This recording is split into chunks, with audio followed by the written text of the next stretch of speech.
Hi everyone, welcome to the last section of Math 112. So today, our final topic in this class is going to be section 9.7, in which we are going to be discussing plane curves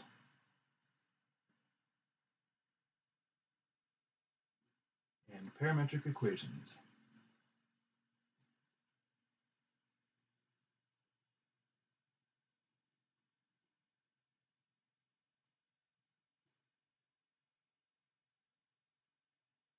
Okay, so first off, I want to define some language here. So first, rectangular equations.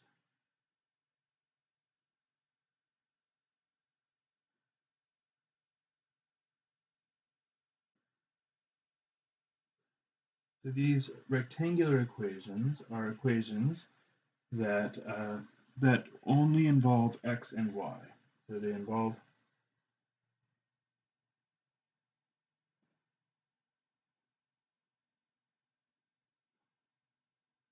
x and y, no other parameters or no other variables, no polar coordinates, nothing else.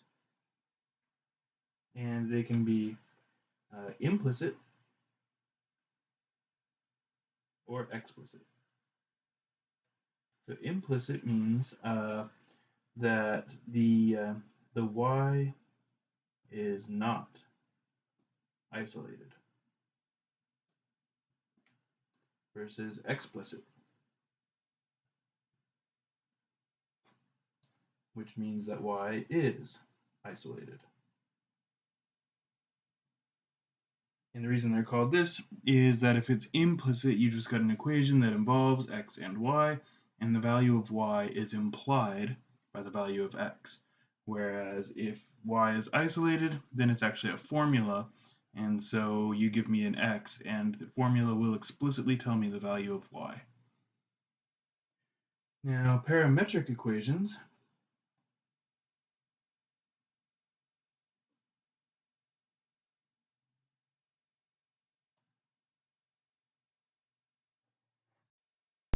on the other hand, define y and x each as functions of an outside variable t. It's called a parameter. So x and y are each defined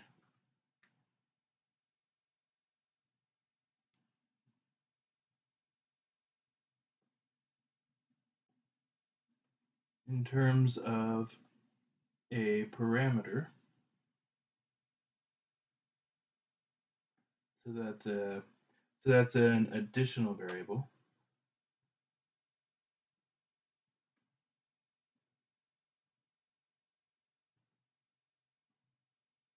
and we'll usually use t. So parameter literally means an outside measure. Para means external or beyond, and then meter is measure. So, so our tasks, our goals. So our goals here. Given a set of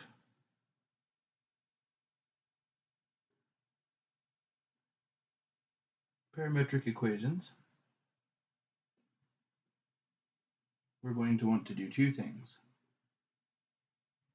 One, eliminate the parameter.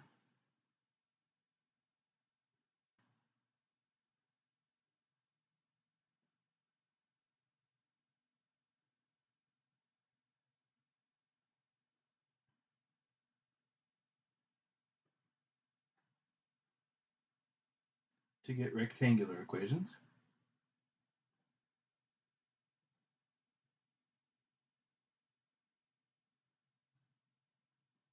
And two,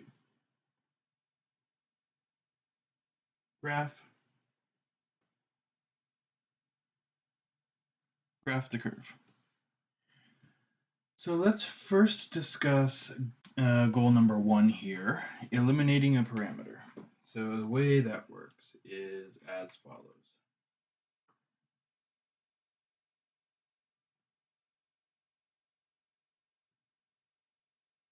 So eliminating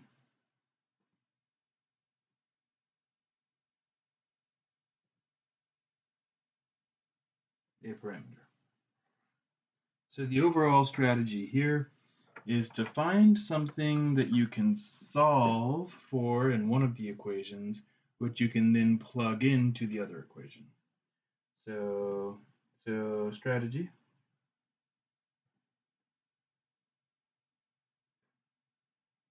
So either one,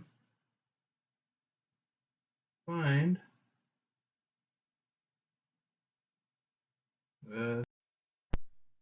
sorry about that, my camera cut out again.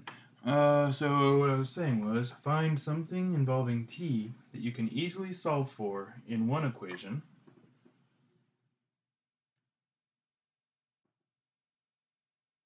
and substitute that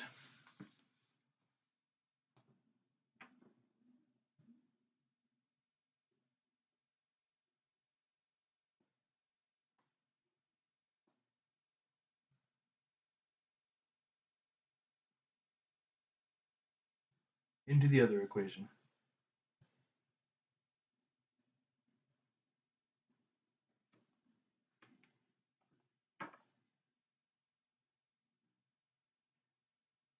So that's what you do if it's easy, or two, if it's not so easy to do that, then what you might need to do is find a way to combine the two expressions using something like a Pythagorean identity.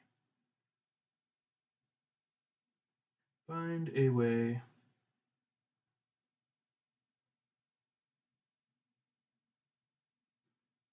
to combine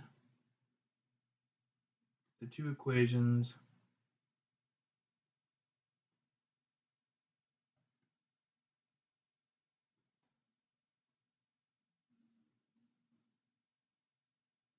using a Pythagorean identity.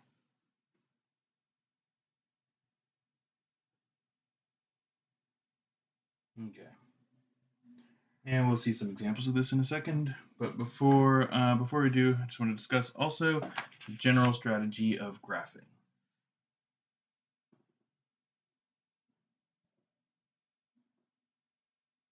Graphing.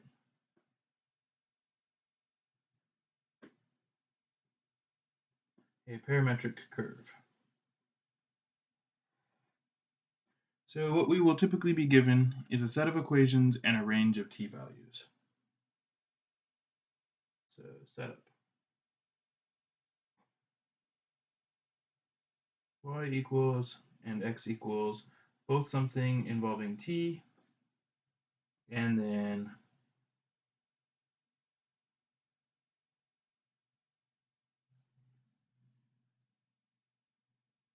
something over here. So these are equations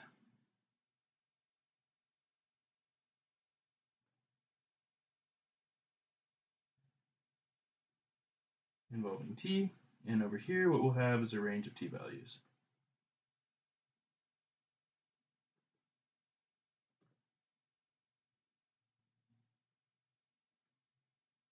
Okay, so what you'd want to do here is first off, you'd want to start by plugging in some easy values of t. So plug in convenient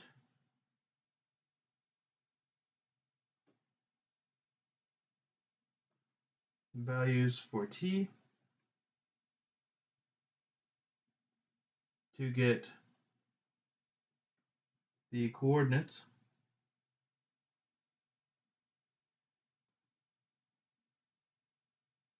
of at least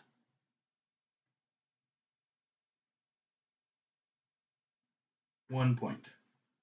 And then if you need to, do that again to get some more points, and try to keep track of which points come first.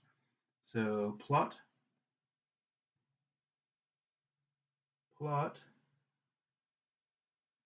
the behaviors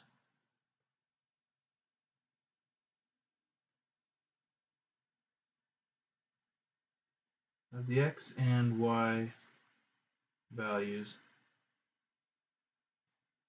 as t increases. Note,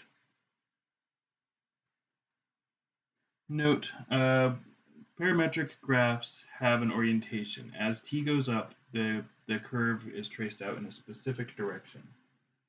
So parametric curves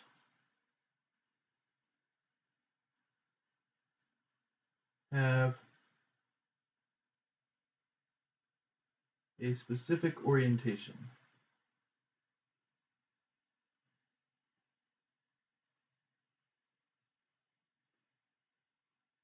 As t increases,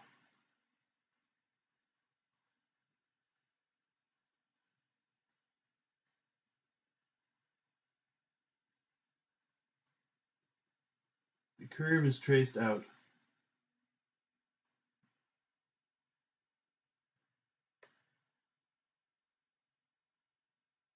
in a particular direction.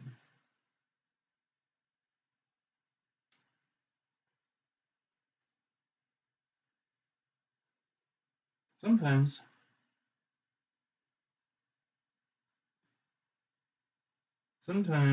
the rectangular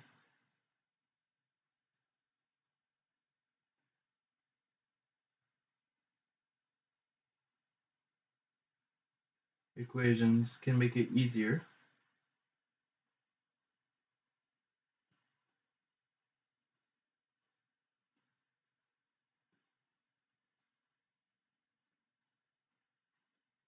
to plot the figure. Also, when we can't do anything better, we may have to resort to technology. So let's actually discuss that. So using technology. So for example, something like Desmos.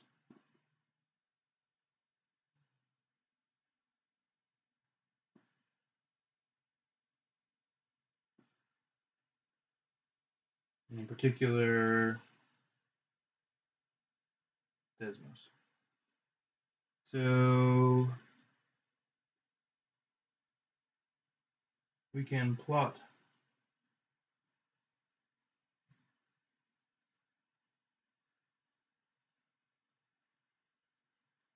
parametric curves on Desmos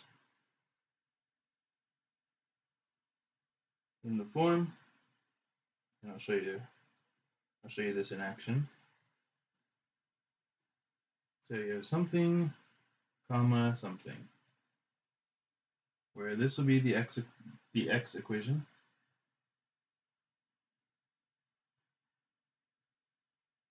or it's called the x function,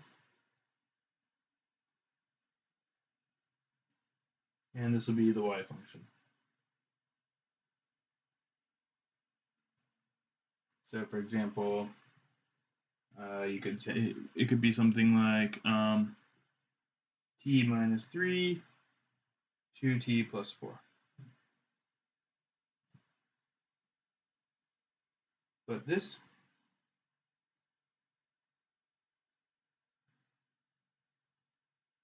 won't indicate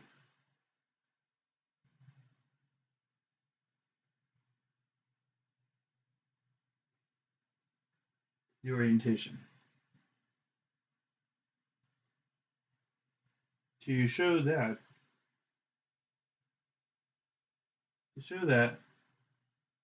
replace t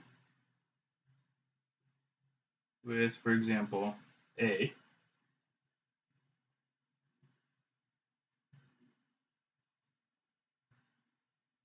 and add a slider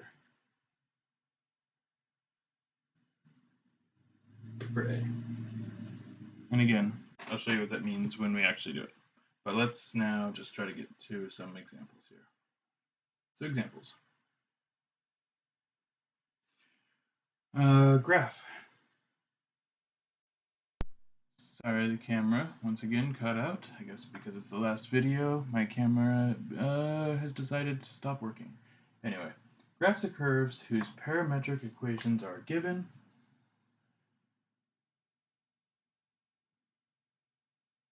And show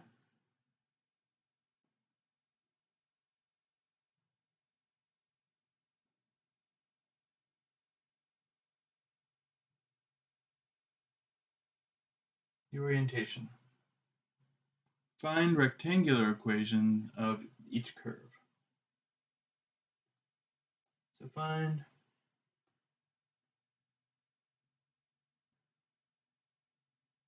rectangular equation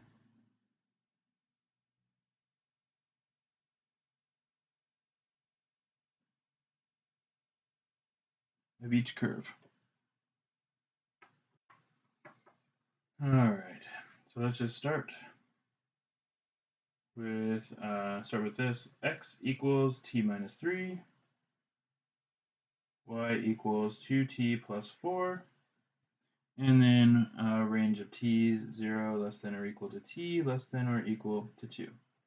Okay, well, it might not surprise you, since x is a linear function and y is a linear function, that this is going to make a line. This will make a line where you just have t's without exponents or any other kind of crazy function. We can expect these things to just produce lines. Okay, well, first off, when t equals 0, that means that we're going to have x equals 0 minus 3, y equals 0 plus 4. And then we might as well just skip ahead to the last point, t equals 2. So it's going to be 2 minus 3.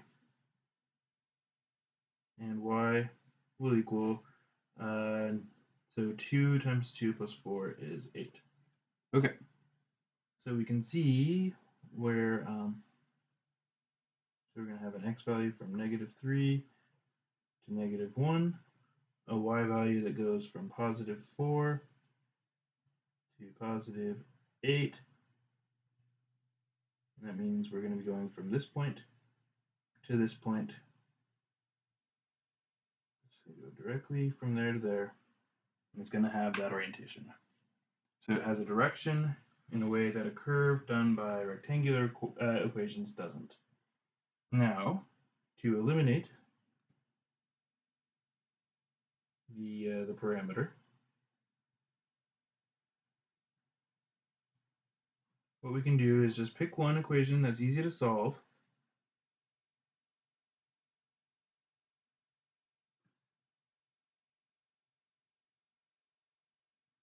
and then plug what we get into the other equation. So here, I'm just solve for t. So that's going to be a nice easy thing.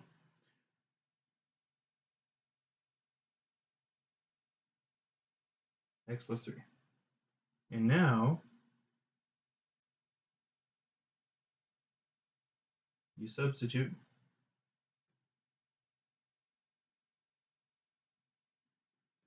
into the other equation.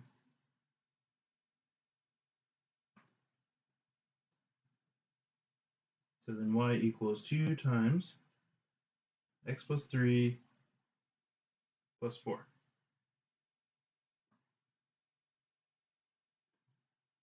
Which we can then simplify. You distribute the 2.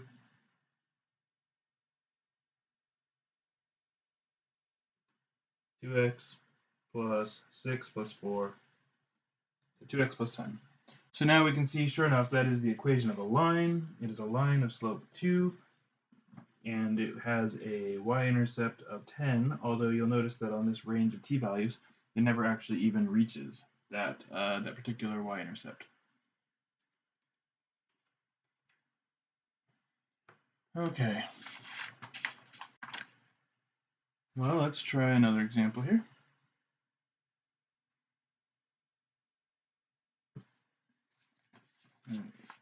Example B.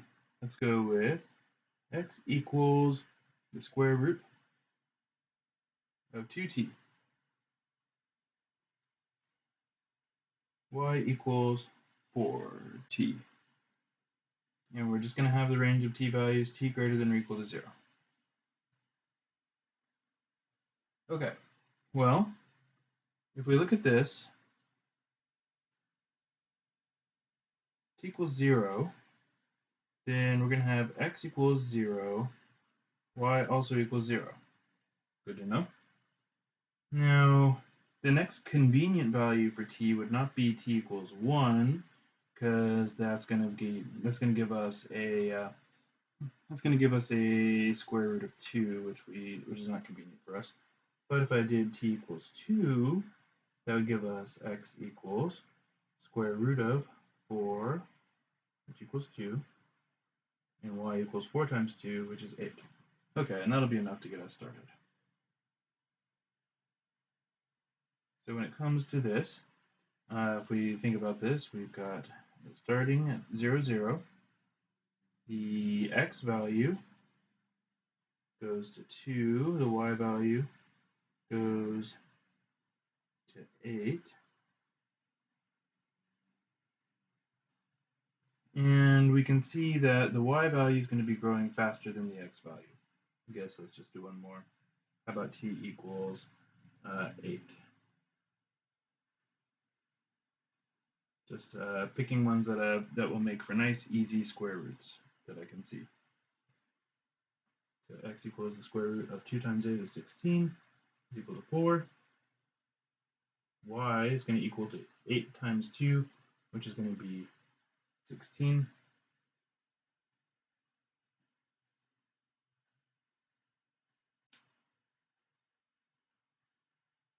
And so 8 would be around here. So we can see that the x, so 2, 4, so the x will have gone from here to here, y will have gone all the way up to here, and I didn't sketch this out very well before, I didn't plot this out very well beforehand, so I end up with some stuff going way off like that. But we can see we've got some kind of a parabola piece.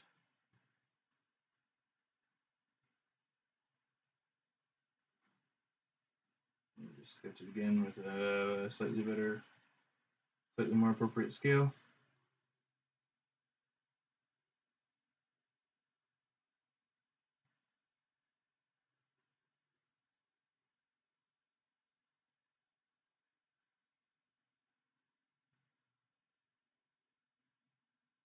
And it never stops, it just keeps on going up.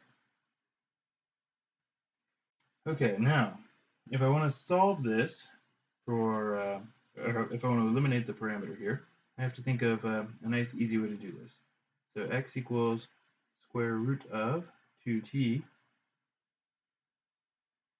y equals 4t. And I always want to have the simplest version I possibly can of the rectangular equations. In particular, I don't want to have square roots if I can help it. So what I'll do is I'll do x squared equals 2t. And y is equal to 2 times 2t. So what I can do is I can just take this and put it in here.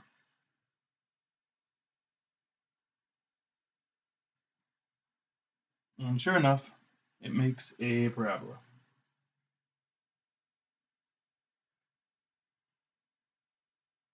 All right. How about something like this? X equals square root of t plus 4. Y equals square root of t minus 4. Well, once again, if I just think about some convenient values for t equals 0. It's going to be 0 plus 4, so x will equal 4. It'll be 0 minus 4, so y will equal negative 4. For the range of values t greater than or equal to 0. T equals 1. That's a number I can take an easy square root of. X will equal 1 plus 4 is 5. Y will equal 1 minus 4 is... So notice x went up by 1, y also went up by 1. Next easy number would be t equals 4. X equals the square root of 4 is 2 plus 4 is 6. Y would equal the square root of 4 is 2 minus 4 is negative 2. And so what we can see is actually here that the curve that we're making when we do this is in fact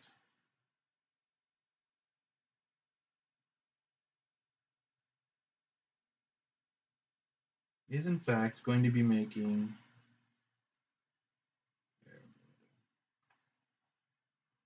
let me start that over again.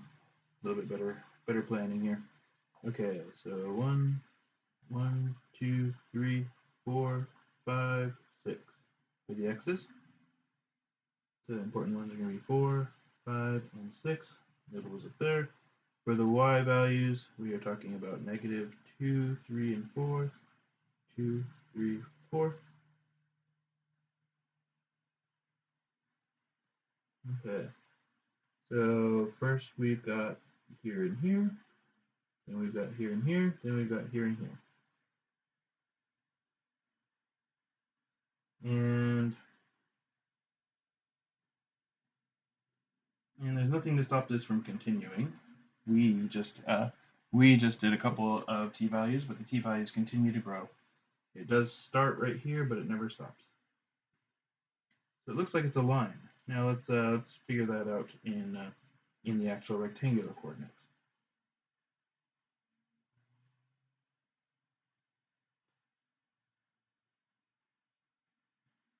Okay, so what we could do is we can just solve one of these for square root of t.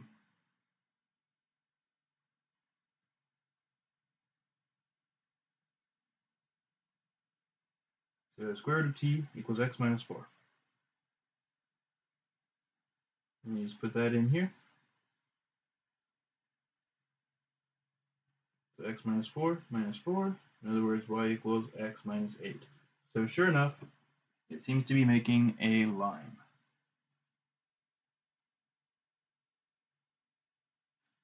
However, it's not the complete line. The line starts right there.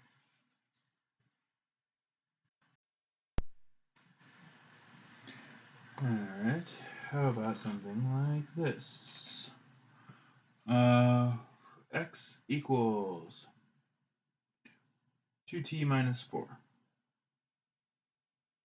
Y equals 4t squared. And here, the t is going to be everything, so negative infinity, less than t, less than infinity. So all values of t are possible here. So let's just start with a few easy ones. T equals negative 1. Oops. T equals negative 1. Okay, so what's that going to be? That means x will equal negative 6. Y will equal 4. T equals 0. X will equal negative 4 now. Y will equal 0. T equals 1. X is going to equal here, it looks like, so negative 2. And y is going to equal 4 again. Okay, so what's that going to mean? So if we look at our x values here, negative 6, negative 4, negative 2.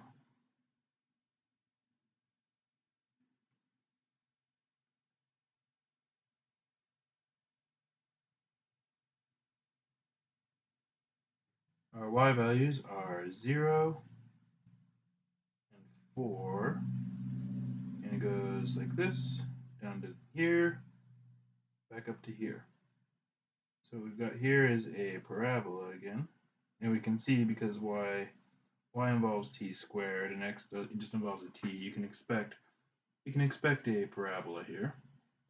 And here we did not pick in any way the first of the t values, so it will continue to go to the left and to the right from here.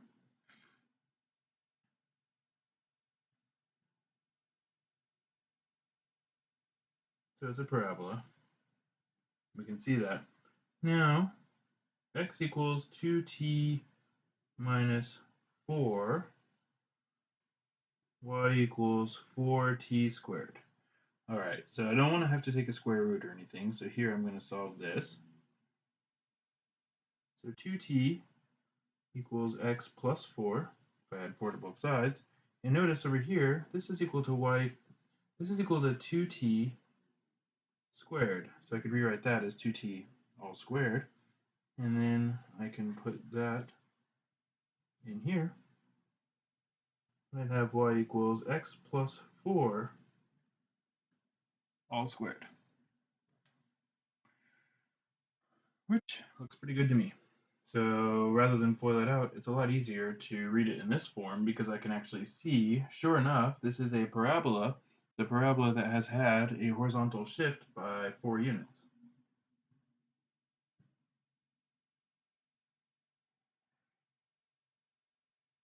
All right. How about something like this? X equals 3 e to the t. And y equals 1 plus e to the t. And we'll say that t here is greater than or equal to 0. Now, this is a case where it's easy to put in t equals 0, but putting in other values of t are not so easy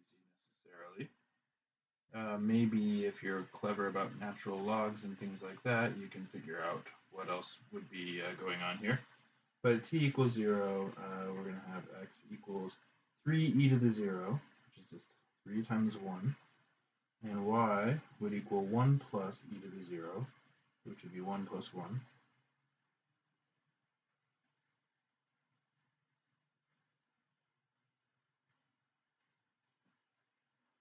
Remember, e to the 0 equals 1.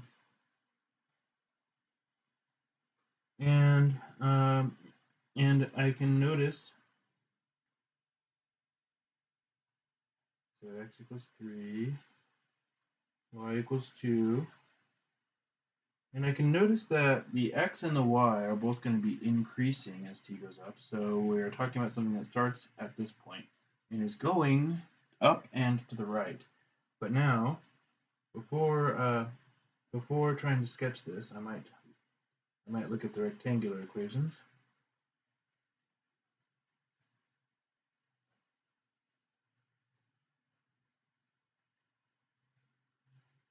X equals 3 e to the t, y equals 1 plus e to the t.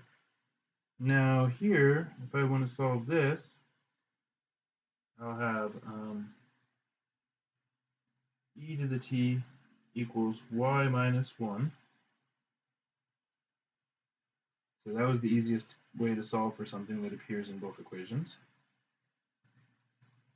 I'll just plug that in here.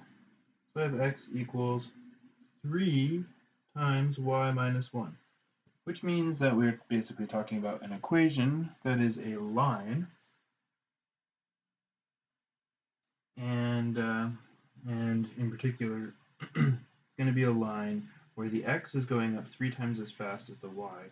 So in other words, the slope is 1/3.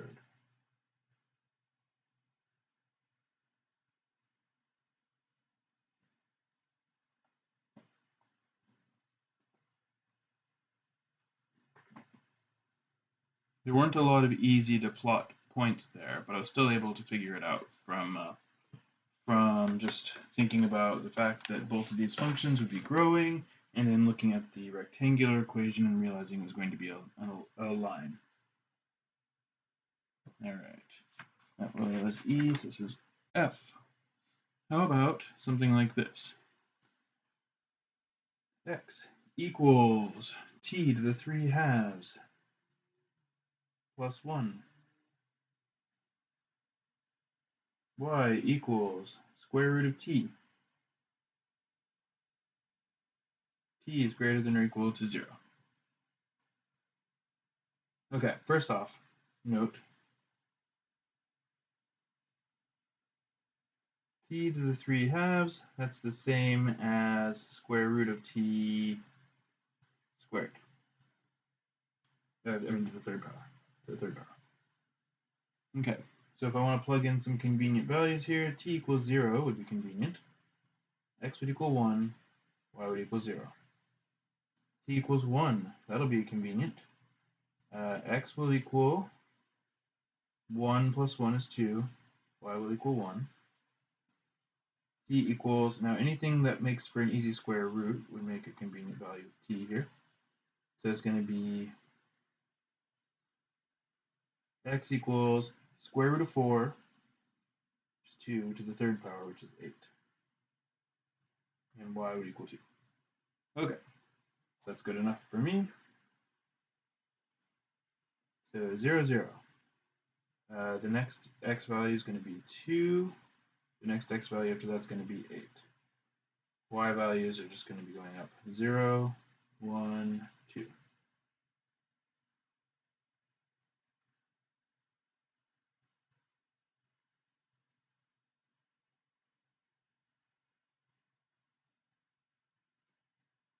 And it's going out like that. So this appears to be a parabola. Now let's think about this. So x equals t to the 3/2 plus 1. Y equals square root of t. Well, if I rewrite this as square root of t cubed plus 1, then I can just plug that in there. Oh, so sorry, it's not really a parabola. More like it's actually a cubic. So it just goes to show you sometimes you don't know what the graph is until you've actually done the rectangular coordinates here. Y to the third plus 1 is actually a cubic. Or in this case, it's like a cube root. Okay. Now I'm going to interrupt these examples for some special cases.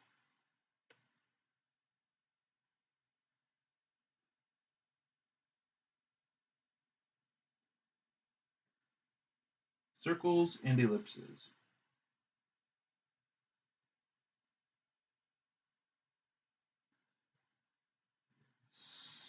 Circles and ellipses.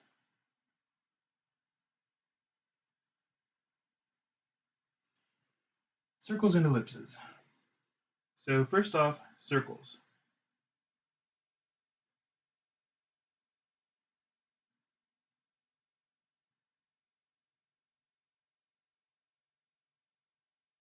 Parametric form.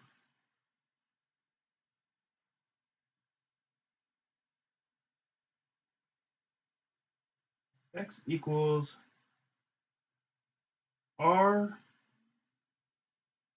cosine t plus h. Y equals r sine t plus k. So we've got some spots open for negotiation. The r, which is the radius, and then the h and the k, which represent the x and the y coordinates of the center. So then the center here is hk, the radius is r, and the orientation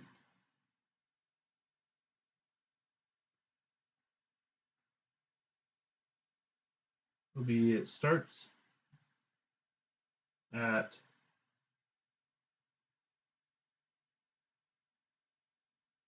so it starts on right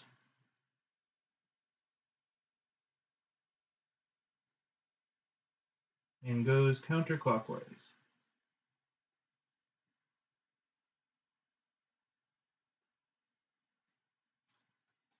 Now we can modify the orientation if we wish to have a different one.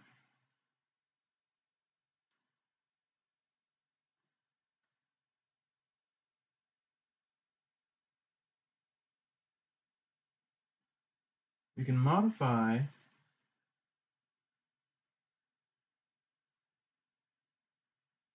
the orientation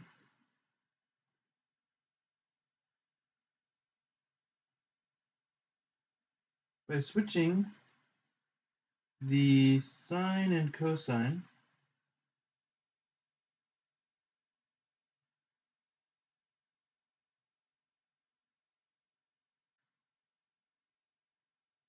and or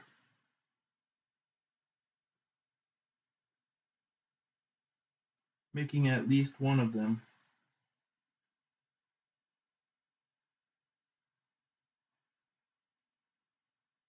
negative.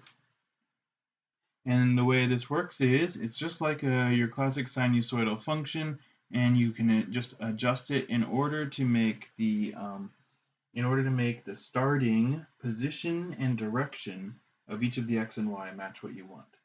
So you just want to use the known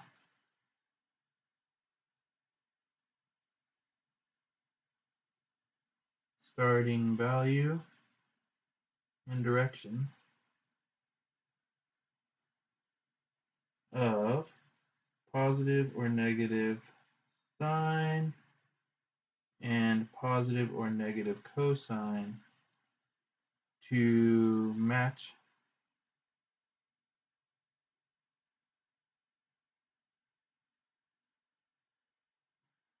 the starting x and y values and directions. In either case, though, no matter how you have it oriented, the rectangular equations will always come out the same.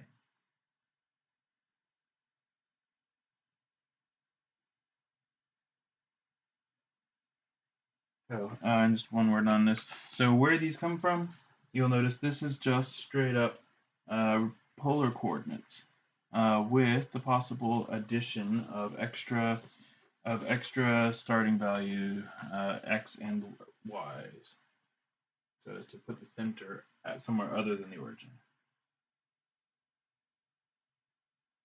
So the rectangular equations, they always have the form of this. So x minus h squared plus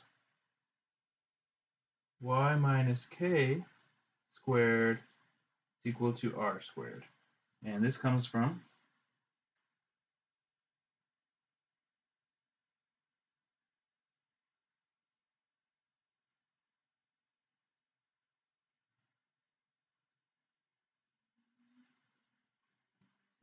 the Pythagorean theorem.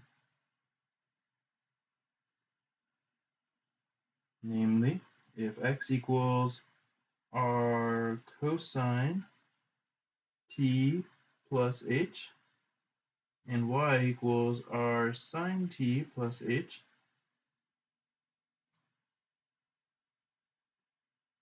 then subtract h from both sides.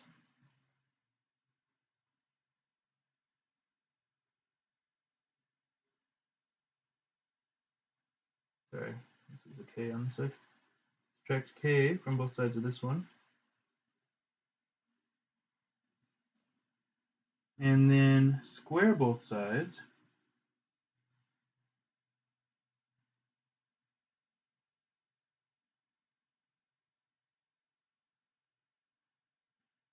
And square both sides of this one.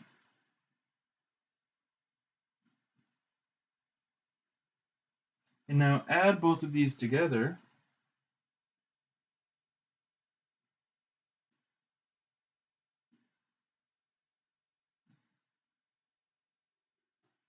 So x minus h squared plus y minus k squared.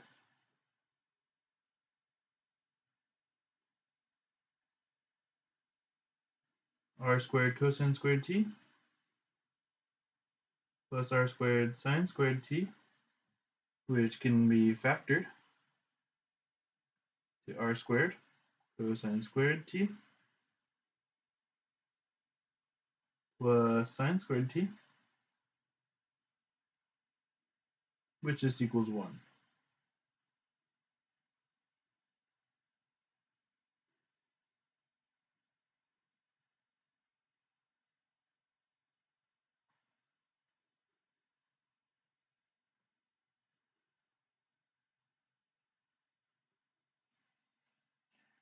And so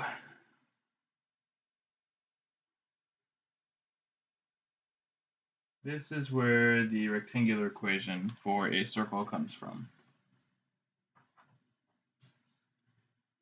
Now, ellipses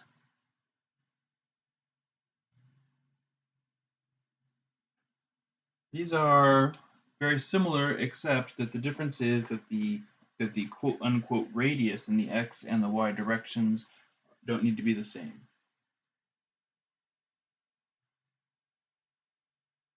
The x radius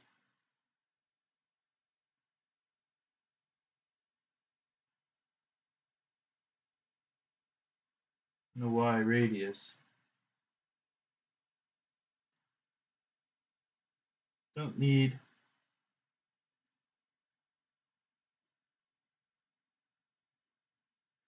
to match.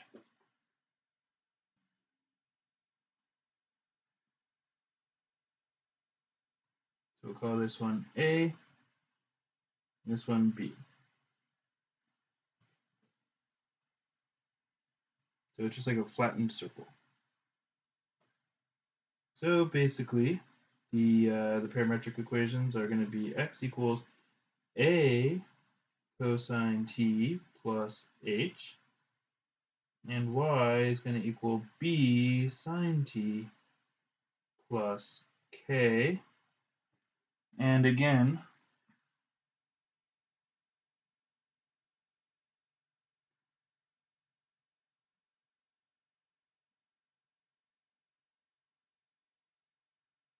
we can switch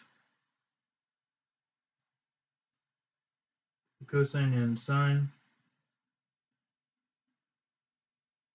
to adjust the orientation.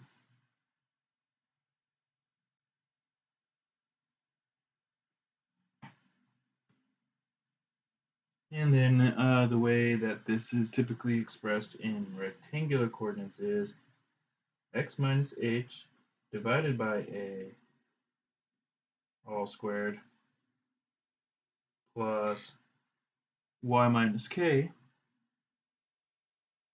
divided by b all squared equals 1. Or x minus h squared over a squared plus y minus k squared over b squared equals 1.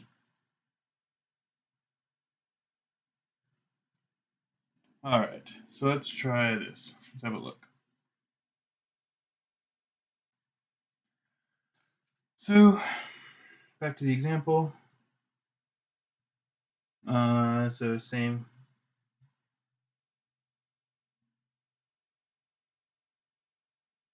instructions.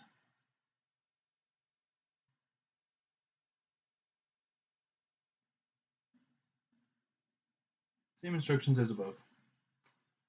And let's just say that here now, so this is going to be example G, I believe.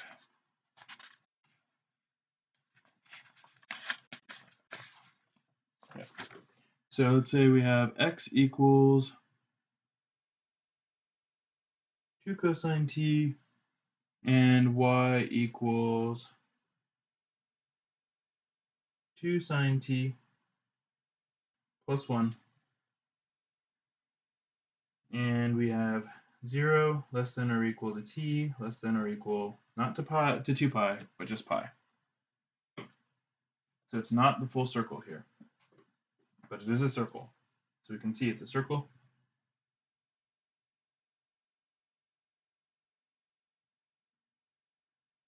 With radius 2, the center is going to be 0, 1, based on the h being 0, the k being 1.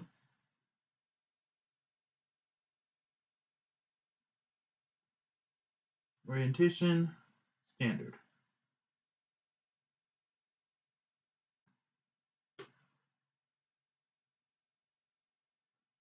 So what's that mean? That means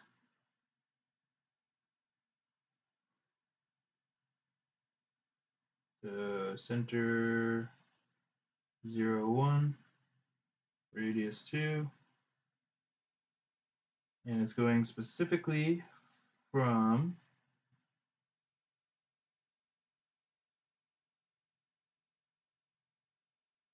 here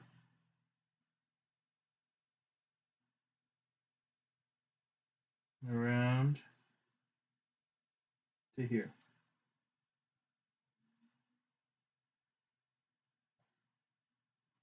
So it's got the standard position orientation.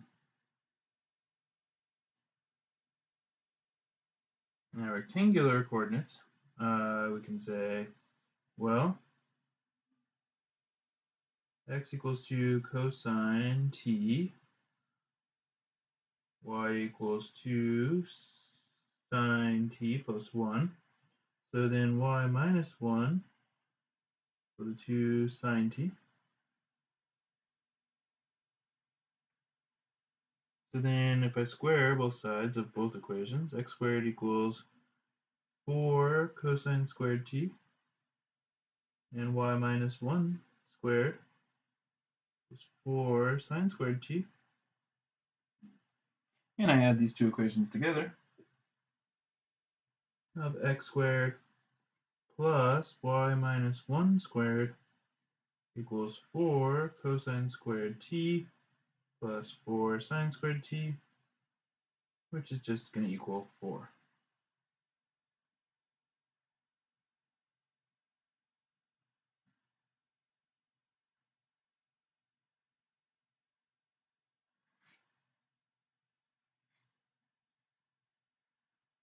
Now,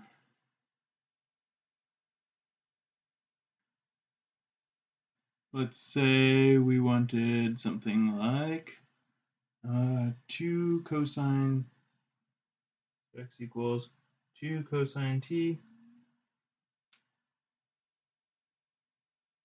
y equals 3 sine t, and 0 less than or equal to t less than or equal to pi over 2. So now this is an ellipse.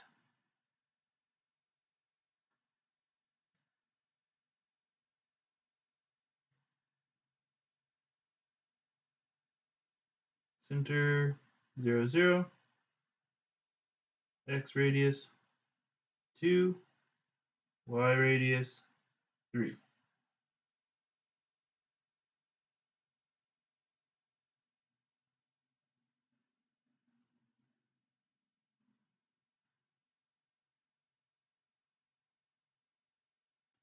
Orientation, standard. So that means it's starting at the 3 o'clock position and going counterclockwise. Now this one, because it's only going to pi over 2, will only go from the x-axis here up to the y-axis, and after that it stops.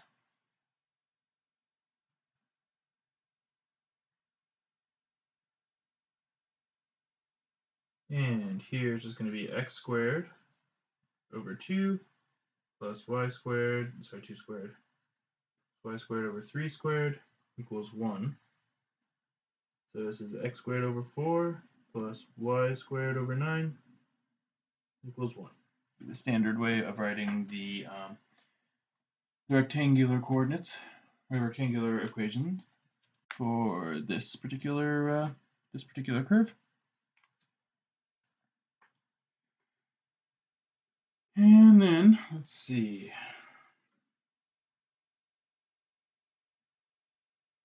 I. And then, let's say we had something like this.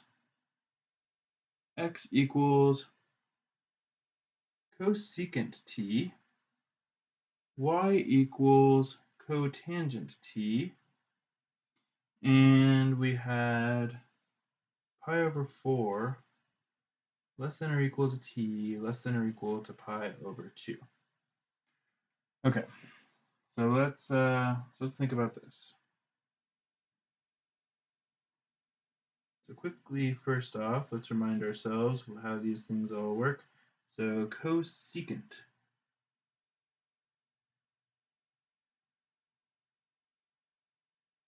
So t equals pi over 4.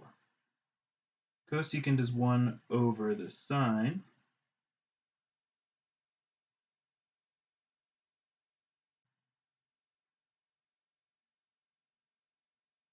which is 1 divided by root 2 over 2, which is actually the same as if I multiply top and bottom by 2, 2 over root 2, which is actually, which then actually simplifies down to just root 2. Y equals cotangent of pi over 4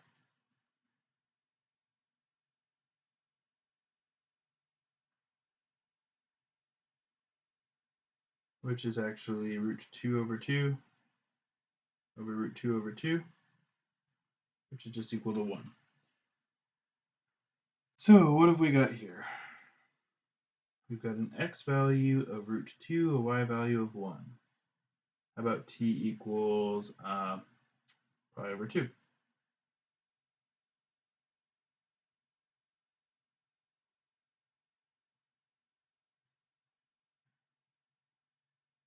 Which is going to be just 1 over 1, which is 1. And y is going to equal cosine pi over 2 over sine pi over 2, which is just going to equal 0. Okay, so let's think about what values we've got here. So this is approximately 1.4, just for the record, if we're putting it into the graph here. So if this is 1, then this would be 1.4, so that'll be the x value. Y value, let's say, is 1 here. And so what we've got is one of our x values is here to the y value of this. One of our x values is 1 to the y value of 0. And that's where it's going to be ending. And we will assume it's going to be doing some kind of a weird swoop like that. But hard to say. You can think about, okay, cosecant between pi over 4 and pi over 2. You can think about the graph of it if you want, but it's essentially going to be like that. So the x is going down.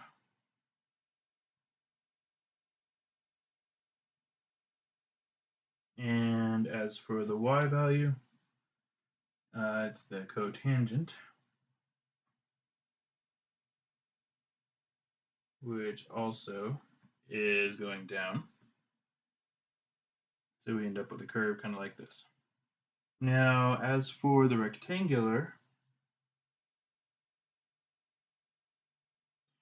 equations for something like this, the easiest thing to think about is the various versions of the Pythagorean identities.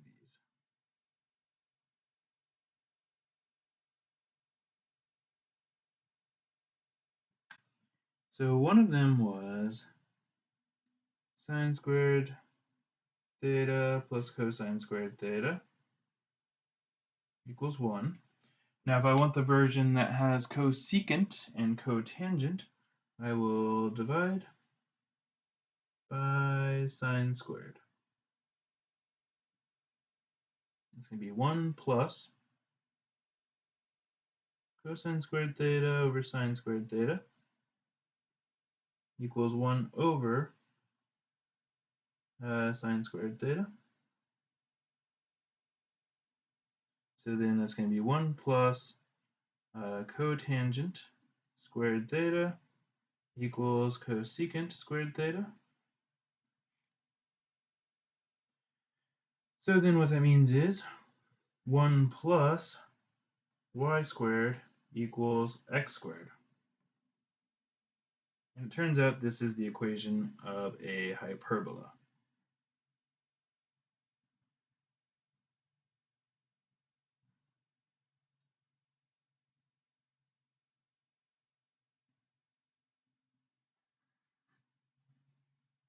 Now the last one of this category would be item J.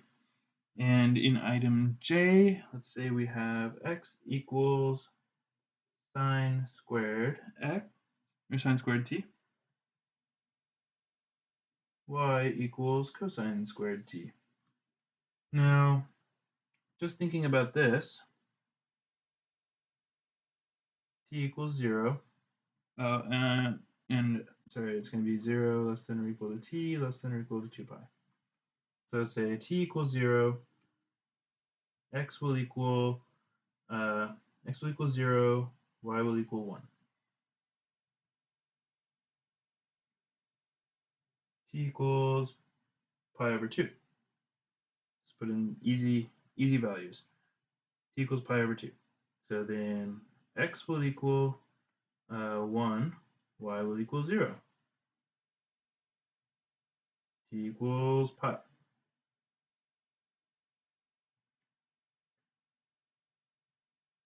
X will equal 0 again. Y will equal 1. Would have been negative 1, but it gets squared. And t equals 3 pi over 2. So x equals, so now 1. It would have been negative 1, but it gets squared. Y equals 0. So what's actually going on here? We've got it going from 0, 1, down to 1, 0,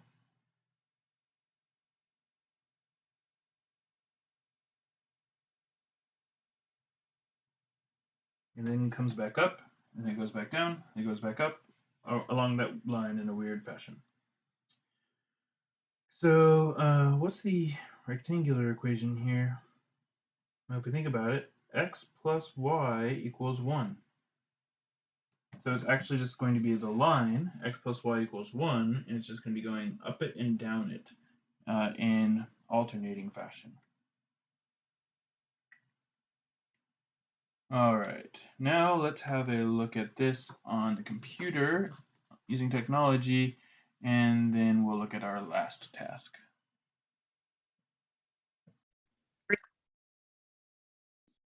All right, everyone, here is Desmos, and I just wanted to show you how to make some parametric equation graphs on this. Just as an example, just to have some parametric equations, let's just say the equations that we are going to be graphing. First off, let's say x equals e to the t, y equals 2 minus e to the 2 minus e to the t. That'd be fine. X equals e to the t, y equals 2 minus e to the t, and t greater than or equal to 0. Okay, now the way this works is if you want the actual parametric equation in here, you enter it as an ordered pair. So you just do e to the t. So far, Desmos doesn't know what's going on, but then as soon as you add in the second coordinate, 2 minus e to the t, then all of a sudden, Desmos gives it as a parametric equation, and it puts right in here a spot for you to put in the range of the t's. And we don't want to put in infinity, but we can just put in the big number. Actually, even that would be plenty big. Okay, so there's the graph, but it doesn't necessarily show us the orientation. So the best way, if you want to see the orientation of the graph, is to repeat the whole thing And instead of a T, replace it with a letter such as A. So T is a special letter for Desmos. It represents the parametric equation. And then here, now I'm just give it a 0.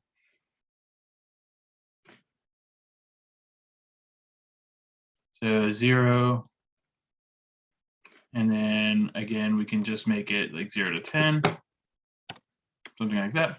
And then if you want to watch the actual motion of it, it would go like this.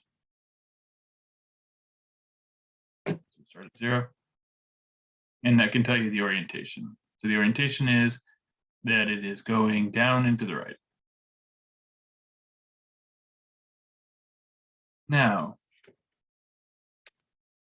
based on, so now that we can do the Desmos, let's have a look at that sine squared cosine squared one that we saw from the example earlier. So sine squared t.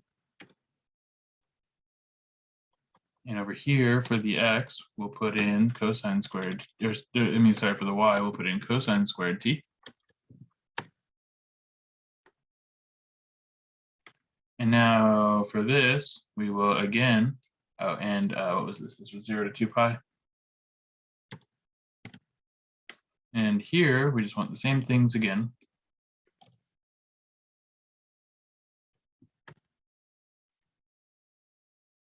And you can put in as many spaces as you want. In Desmos, it doesn't mind, so you can use those to help you organize it better. Okay. Oops, these ones were supposed to be with A's. Okay. And 0 to 2 pi. And we'll just start it off at 0 and see what happens. Okay, so we've got the line that we knew we had, and now let's watch it go. So what happens is it's just bouncing back and forth along that little line. Goes down, then goes back up, then goes back down, then goes back up.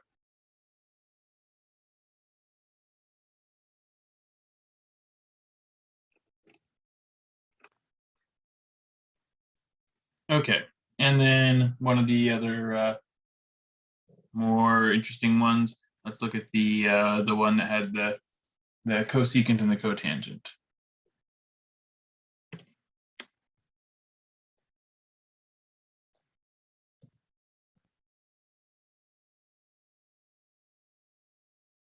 So here specifically it was pi over 4 to pi over 2.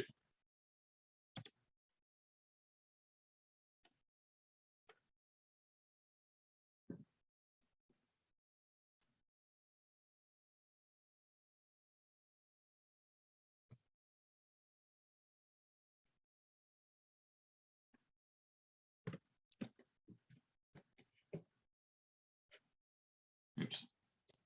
Remember that one's supposed to be an A. It's supposed to be an A over here. And then, so for our A's, we are going to be going pi over 4. Oops. Sorry, that's not what I wanted. I wanted the easiest thing when you accidentally do that. So here, I wanted pi over 4 to pi over 2.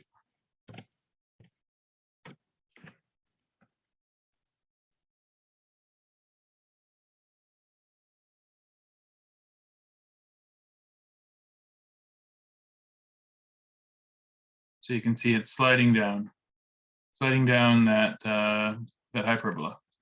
Now it's interesting what it looks like when the rest of the curve is involved here, and what you get now is really the full hyperbola.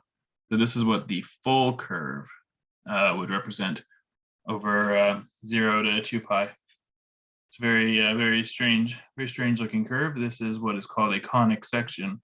It is a hyperbola. Okay. Well, that's about all of those that I wanted to show you. So this is just how you do the a parametric.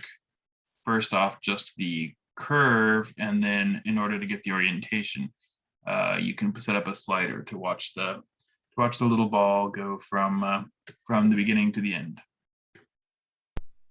All right, now the last task here is going to be making parametric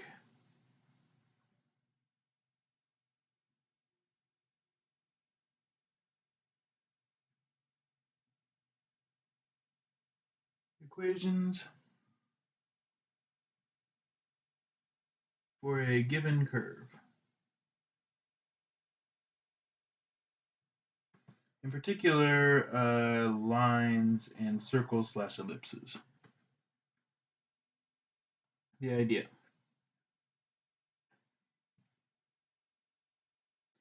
So, first off, for lines.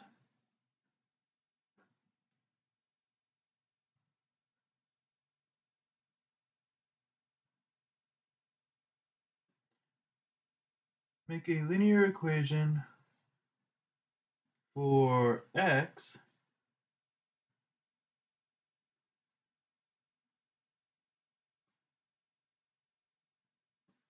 based on the given data, and then do the same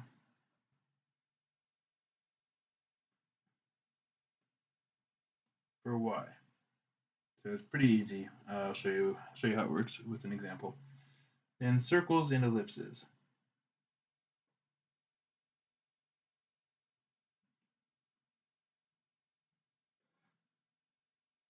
Essentially, just determine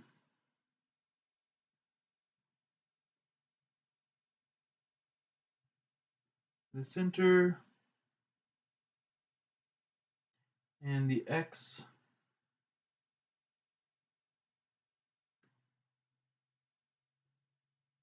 radius / y radius, and then use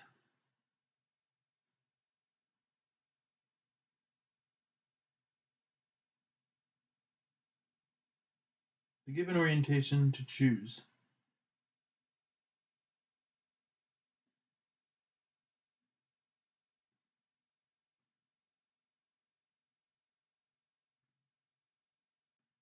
where to put the cosine and sine. And again, it'll be easiest to see just with an example.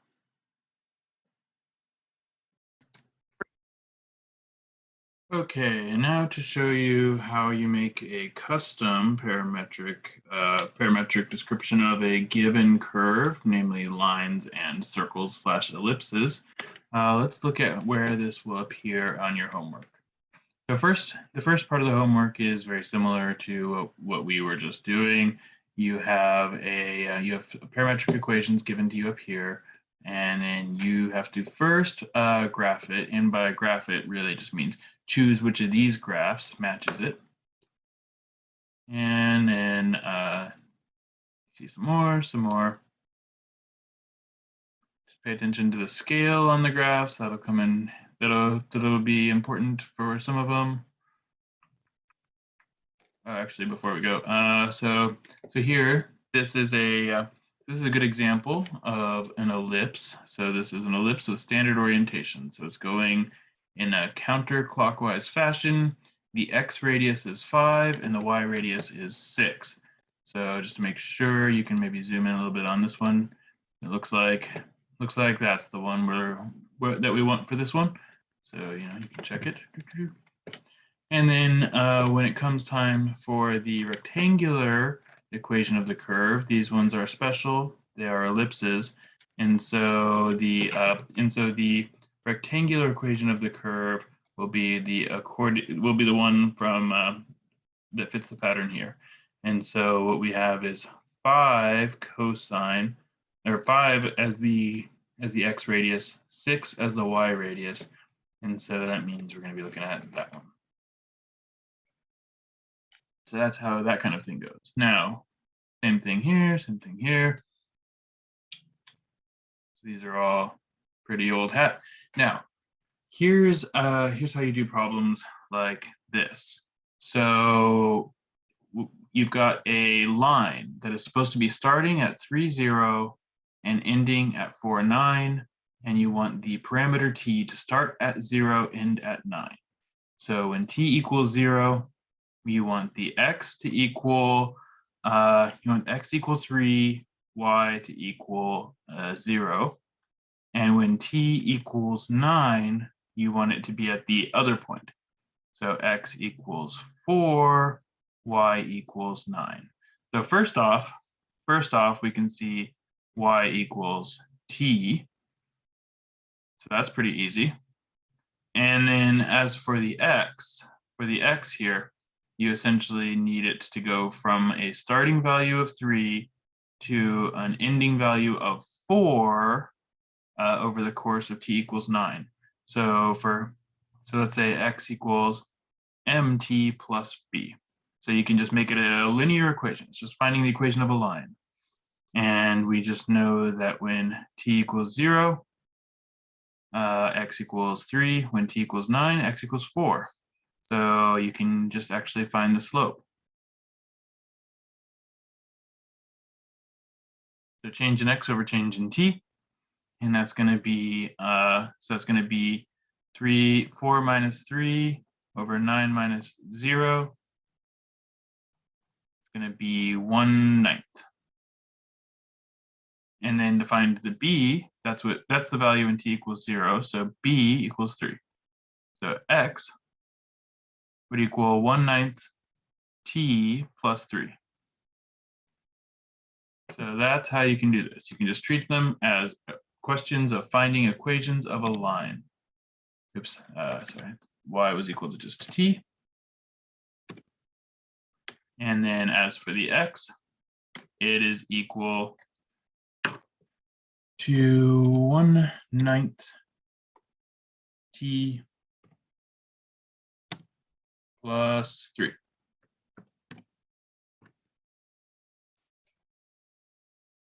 Okay, and now if instead what we have is a situation where we have either a circle or an ellipse, then we just have to figure out how is it being oriented, and how do we have to put in these suitable things here. Okay, so first off, the center is 0, 0. Always good to know. The x radius is 3, the y radius is 5. Okay, now it's got a counterclockwise orientation. So it is starting and ending here. And so it's got a standard orientation.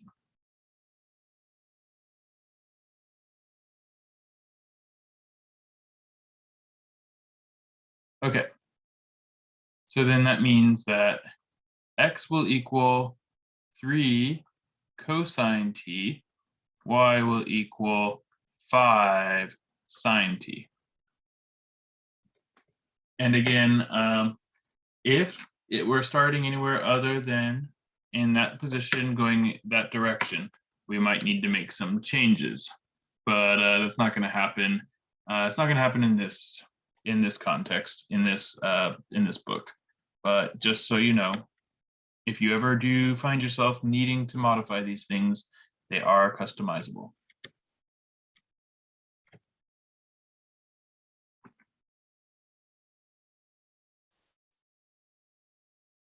And then